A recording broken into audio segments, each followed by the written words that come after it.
Kráľovský, po dlhšej dobe vás vítam pri ďalšom videu. Dnes sa pozrieme na úplnú novinku od 3Mka. V poslednom čase kolovali informácie, že 3M vyvíja nejakú novú kuklu určenú hlavne pre tigových zváračov.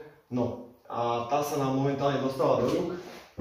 Za čo ďakujeme hlavne firme Solik.sk a pôjdeme sa pozrieť, čo obsahuje balenie.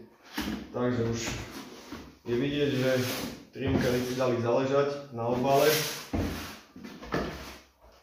Taktiež aj kuklu krásne nám ju zabalili do takejto taštičky. Taktiež tu máme návod na použitie a kopec ďalších papierov, ktoré nás momentálne nezaujímajú. Takže poďme sa pozrieť na novinky, ako sa 3Mka vyhrali so Speedglassom. Takže na prvý pohľad vidíme, že nie je to len nejaká odnož Speedglassy, ale je to nanovo prekopaný dizajn kukly, dizajn kazety a kopec ďalších vecí. Taktiež Speedglass, táto nová G502 obsahuje už aj Bluetooth, čiže kuklu si krásne viem spájovať s telefónom.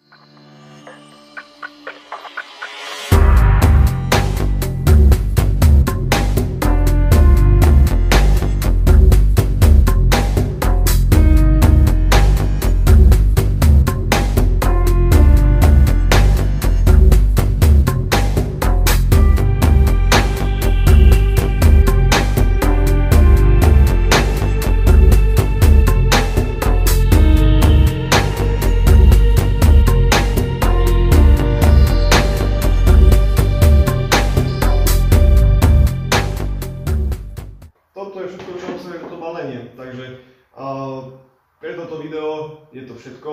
Vidíme sa pri ďalšom videu.